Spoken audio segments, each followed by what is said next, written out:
tere, siis kõigepealt mina olen Jaanus Sahk, töötan EAS-is energiatehnoloogia programmi juhina ja ettekande pealkiri on siis siit oli edasi. Okay.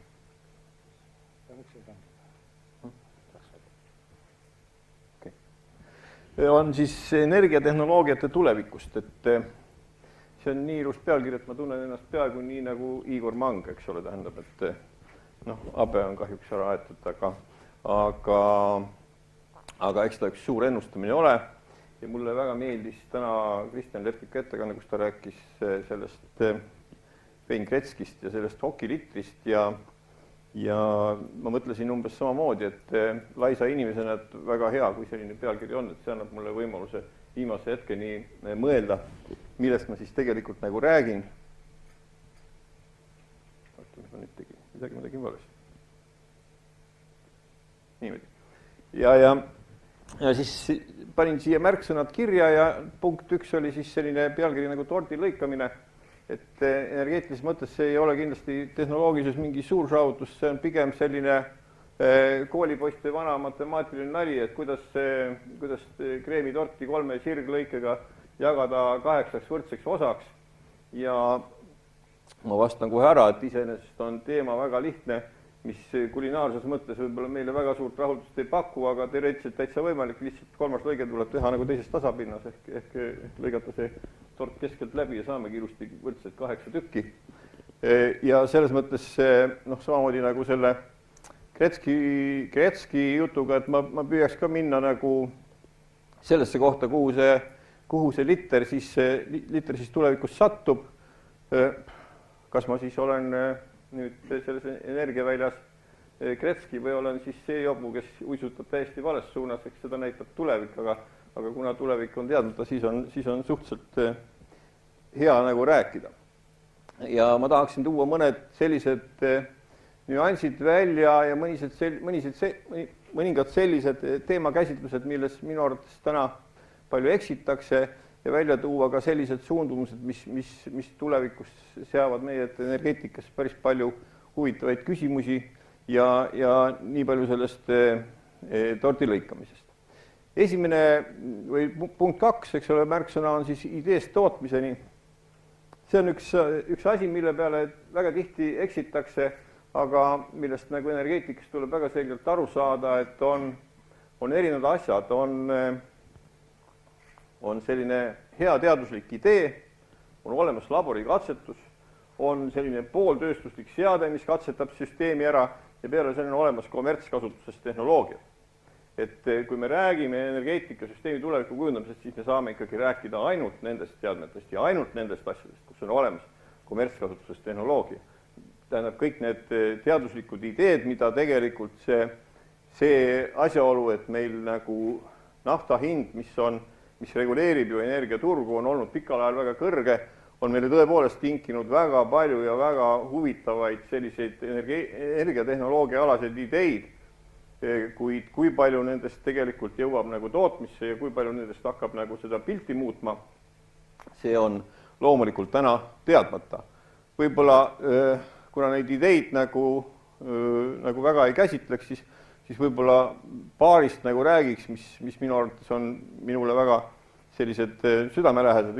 Üks on see, et tegelikult inimene jätkuvalt peaks ikkagi õppima loodusest ja see on see nõndanimetatud kunstliku puulehed tehnoloogia, et tegelikult ju loodus kogu aeg toodab ju kütuseid ja süsivesikuid, eks ole, läbi fotosünteesi, veest, süsihappegaasist ja päikeseenergiast ja seesama kunstlik puulehe tehnoloogia on kindlasti väga huvitav, mis tegelikult annaks võimaluse meil nagu kiirendada süsivesiniku tootmist looduses ja just anda meile süsivesinikke sellel kujul, nagu me parasjagu soovime. Teine selline huvitav idee, millest võiks rääkida, on see, et täna me kõik teame, et piiritus etanool, eks ole, mida me tarvitame väga mitmelgi erineval eesmärgil, on ka samal ajal suhteliselt populaarne taastuvenergia mootorkütus, aga tal on omad teatud puudused, ta on väga hügroskoopne, teda tuleb puhastada väga kõrge puhastusastmeni ja ta tekitab ka korrosiooni ja selles mõttes ta nagu väga populaarne täna ei ole. Aga on selles reas üks teine nõndanimetatud ool ehk siis butanool, mis on olemuselt on väga sarnane diiselkütusega. Ta on diiselkütusega üks-ühele segunev ja teda võib otse nagu panna autopaaki ja ka tema põlemisomadused on täpselt samad ja Ameerika teadlased pidid selleks, et otsida välja sobiv bakter, läbi töötama 100 tonni mäletusete sõnnikut välja heited sõna otseses mõttes, et saada teada, kas selline bakter on looduses olemas ja Zebra väljaheitetest nad selle bakteri ka leidsid, et kas see idee näiteks jõuab ka kunagi tootmiseni, ei ole teada, kas kommertstehnoloogiat tuleb, ei ole teada, aga iseenesest oleks ju päris naljakas, kui kodus oleks nii, et kallad selle magusa vedeliku kuskil paaki ja siis all on see ümber lüliti, et kui sõbrad tulevad külla, siis lükkad sinna asendisse etanool ja kui siis ise lähed külasse, siis lükkad asendisse butanool, eks ole, et ühel juhul lased selle paaki, teisel juhul tarbid muul eesmärgil. Et neid erinevaid tehnoloogiaid on tõepoolest väga palju, aga kui me räägime energeetikast, siis me saame ikkagi, töötavast energeetikast, siis me saame ikkagi rääkida ainult sellest asjast, mis on kommertskasutuses saadavad. Nüüd mõned sellised märksõnad Eesti energeetikast, et kui Eestis ilmub üks artikkel, mis puudutab Eesti energeetikat, tavaliselt mõeldakse siin elektritootmist, jaotamist ja muud asja, siis reeglina on see ülesehitus äärmiselt lihtne. Kõigepealt tuleb pikalt kirjutada sellest, kui halb täna meil on, eks ole, siis kirjutada pikalt sellest, kui helge oleks, nagu öeldakse, see helge tulevik ja kui lihtne on tegelikult sellest tänasest olukorrast minna sinna helgesse tulevikku, kuid minu isiklik seisukoht on, et tegelikkus on täpselt vastupidine, et kui me vaatame nagu taustsüsteemi, kus me oleme, siis täna on Eesti energeetikas asjad suhteliselt heas korras. See helge tulevik ei pruugi olla just nii väga helge, kui ta on kohale jõudnud ja kolmas kõige keerulisem on see tee, et kuidas minna tänasest olukorrast nagu uude olukorda, kuid selline küsimuse püstitus ei tähenda kindlasti mitte seda, et me ei peaks uute tehnoloogiat tegema või me peaks nagu edasi liikuma. Aga võib-olla nagu võtaks vähe natukene maha seda hirmu, et me peame seda tegema hästi kiiresti ja mingite selliste lahendustega, mis ei ole veel nagu kommertskasutus ennast tõestanud. See oli see minu väide selle kohta. Nüüd Madis rääkis siin eelmisest ENMAC-ist. Uus ENMAC on tegemisel, on au olla selle juhtrühma liige ja seal on siis seatud järgmised ajahorisondid, et ENMAC peaks tulema kuni aastani 2030 perspektiiviga 2050. Ja on täiesti selge, et energeetikas tuleb püstitada pikad eesmärgid, sest investeeringud on väga suured ja nende investeeringute eluead on väga pikad ja tegelikult nagu kõik investorid ja tootjad ikkagi ootavad riigi poolt selgeid seisukohti, et kuhu suunas me siis liigume ja kuidas see tulevik välja näeb. Aga seal taga on üks paradoks, et kui me täna selle kava kokku paneme, 4 aastast on selgelt vana. Aga see kahjuks niimoodi ongi, et me peamegi tegelikult vaatama pikalt ette ja me peamegi arvestama sellega, et tegelikult ta vananeb väga ruttu. Et nendest kummastki asjast me ei pääse ei üle ega ümber ja selles mõttes mul on täna sügavalt hea meel, et selle uue energiamajanduse arengukava koostamisel ei ole nagu koostajate arvates põhitulemiks mitte see dokument, mis sealt kokku pannakse, vaid tegelikult on põhitulemiks selline wikipõhine tarkvarasüsteem, mille pealkiri on siis energiatalgud.ee, kus kõik need asjad on täna kirjas ja mis siis tegelikult teatava regulaarsusega kogu aeg vaadatakse ümber ja viiakse sisse vajalikud muudatused. Et see energiamajanduse arengukava uus majanduse arengukava ei saa tõenäoliselt kindlasti mitte olema see, mis on, kus me raiume selle tuleviku kivisse, ütleme, et nii on ja nii peab olema, vaid tegelikult me kujundame selle tuleviku tänaste teadmiste põhjal, aga regulaarselt nagu muudame seda ja värskendame, vaatame seda ringi ja see on töö, millega tuleb pidevalt tegeleda. Nüüd energiatehnoloogiate arendamine Eestis. Meil on teadlasi, meil on teemasid, millega tegeletakse. Kristjan Lepik puudutas seda teemat minu arvates päris hästi ja ma väga pikalt sellest rohkem ei räägiks, aga aga minu arvates on ikkagi Eestis nagu tehnoloogia arendamine mõeldav suhteliselt kitsastes spetsiifilistes valdkondades ja seda ka väga tihedas rahvusvahelises koostöös. Ma arvan, et nii spetsialiseerumises kui ka rahvusvahelises koostöös on meil veel puudujääke ja ma arvan, et need on need asjadega, millega me peaksime tegema. Kogu selle jutu põhjal võib nagu möönda ainult ühte, et tihtipeale meil ka räägitakse sellest, et tuleks nagu kiiresti kasutusele võtta taastuvad energiaallikad ja taastuvatel energiaallikatel põhinevad tehnoloogiad, see on absoluutselt õige ja ma arvan, et ka need, kes räägivad sellele vastu, tegelikult oma sisemes mõtlevad seda sama. Tuleviku suundumus on ühiselt selge, tuleb minna üle taastuvatele energiaallikatele, kuid tuleb aru saada sellest, et sellel pärale jõudmise pikal teel peab meil tuli laest põlema ja tuba peab soe olema. Kindlasti tehnoloogia seisukoha pealt, siin oli ka juttu, on parim energia see, mis on kokku hoitud energia ja seni nagu energiasäästu tehnoloogiad ei ole olnud nagu energiatehnoloogiate nimistus ja ka minu tööülesannete hulgas ei ole säästutehnoloogia olnud, aga ma arvan, et selle olulisus kindlasti väga tugevasti tõuseb ja sellega tuleb tegeleda. Siis energiaallikad, millel Eestis on potentsiaali, on lisaks põlevkivi veel kindlasti tuulel, päikesel, biomassil ja ka argiliidil. Võib-olla argiliidist on meil suhteliselt vähe räägitud ja teda ei puudutata eriti, sest senised tehnoloogiad tema kasutamist ei võimalda, aga seal peitub meie jaoks päris suur potentsiaal, sest tema energeetiline potentsiaal on ikkagi 30 korda suurem kui põlevkivil täna.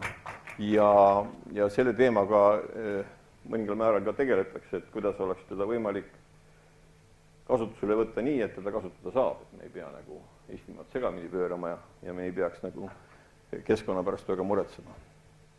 Nüüd, nagu ma rääkisin nendest uutest energiatehnoloogiatest, mida on tõesti väga huvitavaid ja väga palju tekkinud ja mida on väga palju lugeda igasugustes materjalides, siis kõik see on põhinenud ühel hirmul ja ühel asjal, sest kogu aeg räägitakse, et nafta saab kohe-kohe otsa, ta on nagu väga-väga kallis ja kogu see asi on sellel põhinenud, et nafta hind on olnud kallis ja on valitsenud hirm, et nafta saab otsa, tegelikkus on jällegi natukene vastupidine, tegelikult on need arvestatavad naftavarud kogu aeg kasvanud ja kui me siin näeme, et kui palju neid oli 1980, eks ole, siin on 0,68 ühikut ja 2011 on arvele võetud 1,65 ühikut ja siin on veel ka paljud värsked avastused väljas, näiteks Austraaliast täna 2013 kevadel tuli see uudis.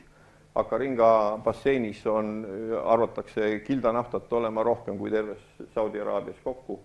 Puudub muidugi infrastruktuur, puudub torustikud väljavedamine, kõik see puudub ja see on väga kallis, aga neid varusid on seal piisavalt, seda hirmu tegelikult täna ei ole. Aga eks selle naftaga on muidugi probleeme, sest kogu aeg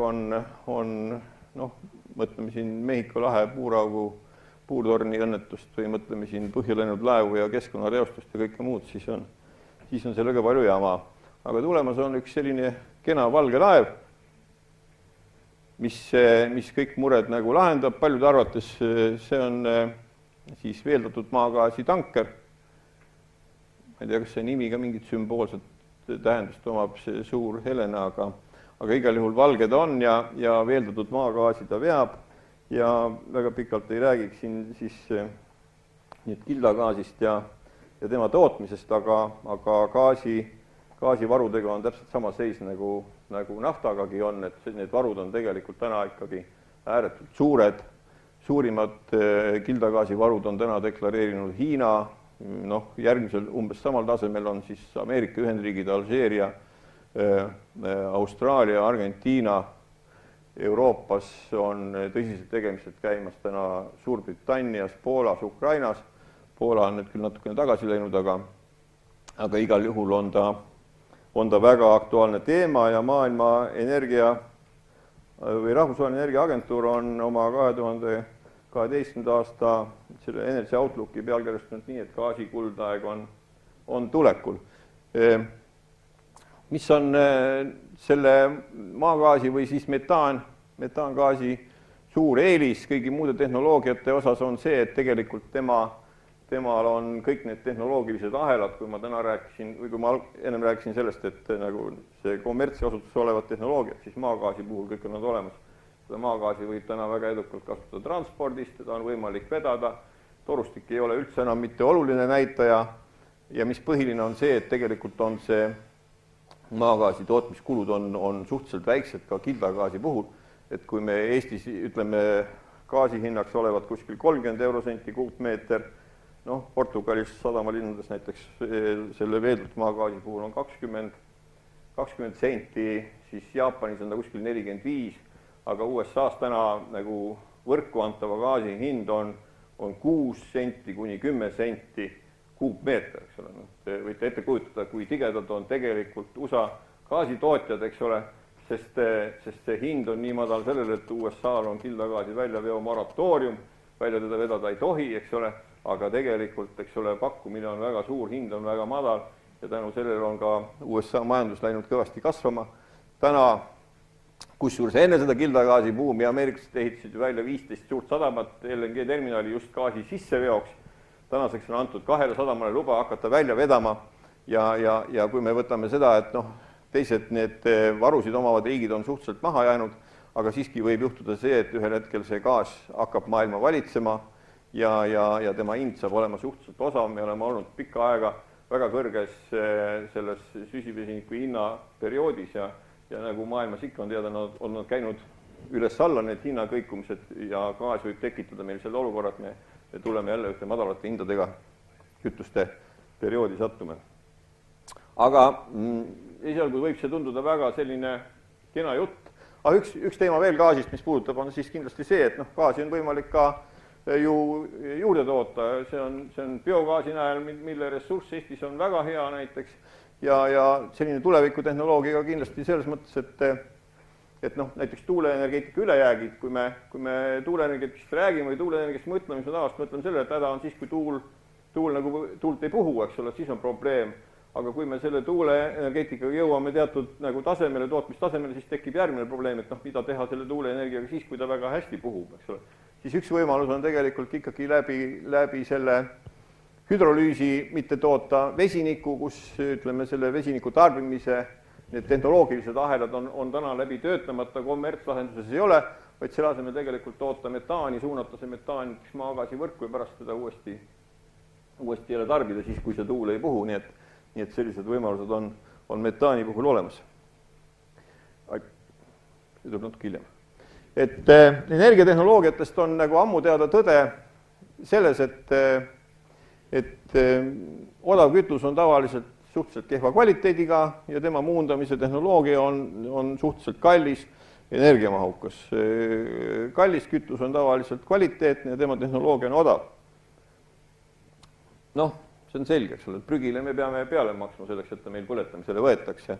Ja täna juba gaasiga energiat toota, noh, Eesti maja keldris keset Tallinna linna asub väikene elektrijaam ja nad tegelikult väljast siis ei osta. Nii et kui me nüüd mõtleme seda minu eelmist juttu ja kui juhtub tõepoolest see, et see gaas tuleb turule, kui USA-st saab suur gaasitarnija ja kõik need, kellel maardlad on olemas, võtavad selle kasutusele ja kui USA saab täna toota täna 6 senti kuupmeeter, see on siis dollarisenti, siis samamoodi saavad toota ka kõik teised, eks ole. Kui meil tuleb selliselt, meil on väga kvaliteetne kütus, mille muundamise tehnoloogia on väga odav, siis mis siis juhtub?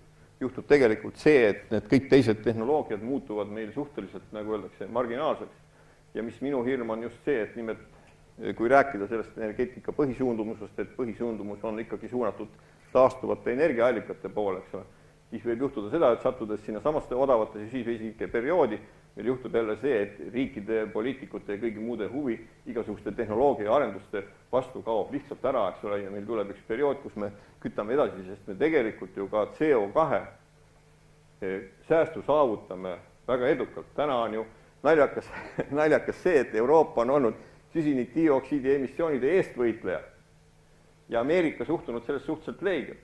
Tänu kildagaasile on Ameerika oluliselt vähenenud oma süsihappegaasi heitmeid ja tänu sellele, et USA paiskab Euroopa turule kõvasti oma odavat sütt, eks ole, on Euroopa heitmed väga kõvasti tõusnud. Nii et noh, jällegi niisugune selline tore paradoks ja ma tahan öelda seda, et kõik see, mis tundub ühest küljest olevat väga ilus, võib alati tekitada ka teistsuguseid probleeme ja nende probleemidega tuleb kindlasti tegeleda. Miks see kiri siin ette tuli, seda ma ei tea, aga hobujõud on kogu aeg olnud, nagu öeldakse, energia ja jõu sümboliks ja siin on olemas üks suur hobuse jõud ja ühe väikse hobuse jõud ehk suur ja versus väike, et energeetikas on ikkagi täna, eriti kui me räägime elektritootmist, alati mõeldud selle peale, et see suur on see efektiivne. Ja see on olnud õige, aga sellel on olnud seda on põhjustanud kaks asja. Esiteks see, et toodetakse või muundatakse õigemini energiat suhteliselt odavast ja madala kvaliteedilist kütusest, mis väikestes mahtudes ei võimalda automatiseerimist. Ja teine asi on seesama automatiseerimine, et sellel hetkel tänane energeetika tootmisbaas on ju põhiliselt loodud ikkagi 3-40 aastat tagasi, siis kui me IKT-st veel midagi väga ei teadnud. Ja see tähendab seda, et seesama juhtimise ja tootmise ja suunamise automaatika oli niivõrd kallis ühik, et lihtsalt väikse mahu kõrvaldada panna ei olnud võimalik. Täna tegelikult mahub ju kogu see asi sinna samasse väiksesse kohvrisse ära ja see ei ole nagu selles mõttes enam probleem, et nüüd tekibki selles, et kas toota suurelt või toota väikselt. Et selge on see, et kui tuleb toota odavatest allikatest, siis on suur ainuvõimalik, me ei saa kodus põletada prügi ega kivisöös kodus toota elektrit, see on võimalik, aga äärmiselt keeruline, aga küll seesama odav gaas annab meile selle võimaluse. Ja siin tuleb vahel üks selline näitaja, et kui kõik te loete oma elektriarveid ja kirjute, nagu öeldakse, üks kord aastas või üks kord kuus energeetikud, siis kui raha peab välja käima, siis te kõik teate, et seal elektriarve peal, elektri hind on täna 45%, ja tegelikult, ülejäänud moodustavad kõiksugused muud mudinat ja väga suur osa sellest moodustab ülekandetasu tegelikult. Ja nüüd ongi see, et kui meil tegelikult on võimalus seda energiat ka sellist väikselt toota, siis võib tekkida väga selline olukord, kus öeldakse, et aga miks ma neid muid mudinaid maksan, et ma võtan ja teen selle asja omale ise ära, ja tegelikult on siin üks küsimus, mida me oleme asunud nüüd uue energiamajanduse kava koostamise käigus lahendada ja mis tuleb ka lahendada, on tegelikult sellesama võrgu küsimus, sest elektrivõrk on ju täpselt samamoodi nagu haigekassa süsteem, see on solidaarsussüsteem. Kõik peavad saama igas kohas oma energiat oma hinnaga.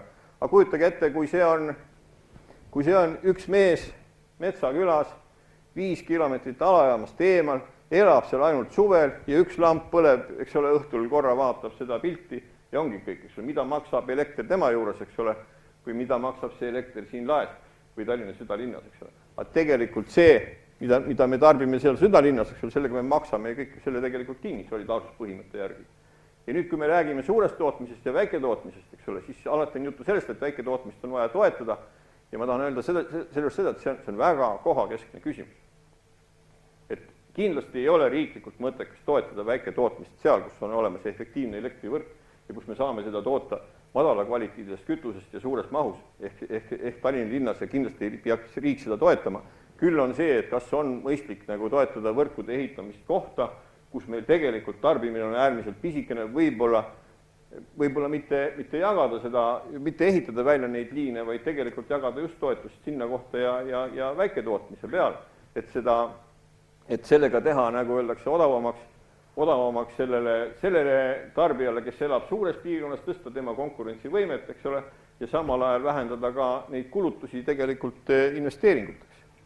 Et see on üks jälle selline oluline küsimus ja kuidas see elektrivõrgu tulevik välja näeb, on väga keeruline öelda. Kas me nüüd tulime liiga kaugele? Ikka ta läheb just siin. Ot niimoodi.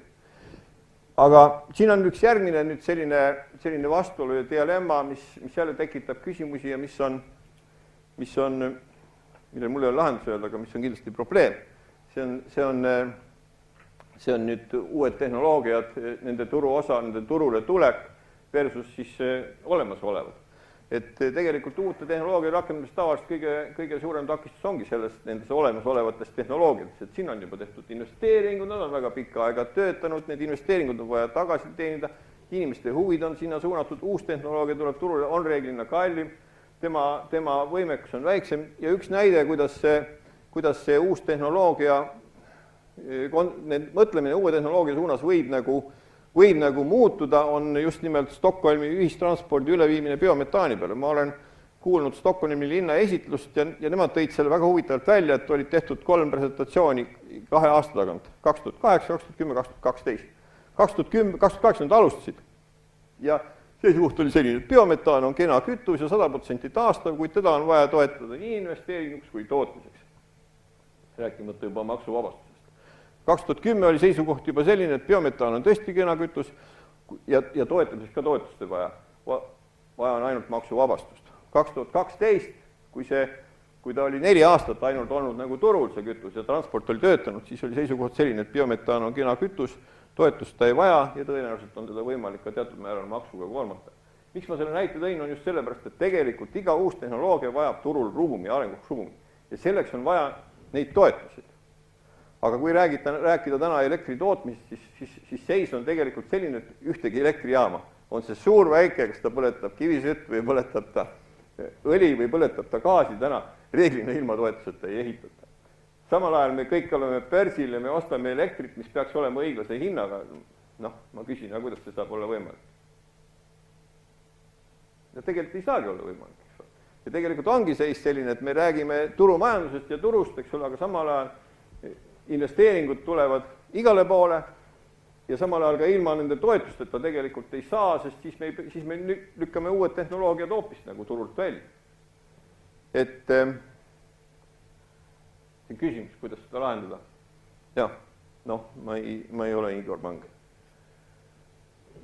Tähendab, nüüd on siin mõned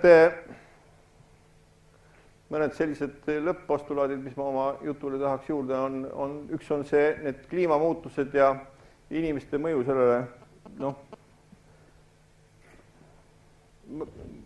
ausalt öeldes ma ei ole suutnud kujundada omal seisukohta, ma ei taha olla, nagu öeldakse, nende paduroheliste rinnas ja karjuda, et kõik me teeme, kohe sulavad poolust ära, kohe me upume ära, kohe on suur jama, minu arvates on see jutt ka jama. Teisest küljest on täiesti arusaadav see, et inimesi on maailmas väga palju, me oleme tehnoloogiliselt väga tugevad ja tegelikult inimene peaks kõike seda sodi, mis ta toodab, eks ole, kontrollima ja aru saama, kuidas ta seda keskkonda mõjutab, kus me oleme. See tähendab seda, et selle CO2 teemaga tuleb igal juhul tegeleda ja igal juhul tuleb nagu sellest rääkida ja see suund on täiesti õige. Kas see põhjustab katastroofi ja kas 100 aasta pärast on pool maakera ära uppunud, mina ei tea, ausalt ma ei usu. Aga CO2 teemaga kindlasti tegeleda tuleb ja nagu ka alguses slaidis ma ütlesin, siis minu arvates suund on kõigil arusaadav ja ühene, tuleb minna taastuvate energiaallikate poolde. Üks lause veel või ülejäänud laused selle tänase esitluse kohta on, et uued tehnoloogiad vajavad toetusi, sest nad vajavad arendamiseks ruumi, nad vajavad turuosa. Tänane tõde on ka selles, et turupõhiseid investeeringuid elektritootmisse reeglina ei tehta. Selge on ka see, et me siin räägime energiasäästust palju asjast, aga maailmas energia tarbimine kasvab ja jätkab kasvu ja seda, millal ta peatub või oma lae saavutab, täna ei ole veel võimalik prognoosida. Võtmetehnoloogiad, nõndanimetatud inglised game changerid, eks ole, mis võivad nagu mängu muutuda, on tegelikult energia akumuleerimine, metaangaasi tootmine ja säästmise tehnoloogiad. Mis puudutab akumuleerimisse, siis miks on vedelkütus nii populaarne, väga lihtne küsimus. Vastus väga selge, eks ole, me paneme liitrise purgi diislit täis, eks ole, paneme ta garaaži seisma ja seal on meil 10 kilovatt-tundi energiat. Teda on võimalik kaaluda, teda on võimalik ümber kallata, teda on võimalik vedada, ta on kõige parem akumuleerimistehnoloogia täna. Puha milline muu akumulaator maailmas, eks ole, tähendab, ei ole saavutanud paremat tulemust, kui 1 liiter mahutab ainult 0,5 kilovatt-tundi energiat. Kui me saavutaks seal kahekordse juba tulemus, et 1 liiter akumulaatorist mahutab meil 1 kilovatt, siis ma arvan, et oleks juba kogu elektriautondus ja muu asi hoopis teist nägu. Aga täna see kahjuks niimoodi on. Nüüd jällegi siin Kristjan Lepiku ettekannet pisut korrates, aga me ei kooskõlastanud omavahel. Tahan järelduseks öelda seda sama, et me elame väga suurtel segadustel, kuid väga huvitaval perioodil ka energeetikas on muutujaid ja võimalusi väga palju ja millisena see energeetikapilt 10 aasta pärast välja näeb, ausalt öeldes mina ei oska küll ennustada. Aga põnev on. Aitäh!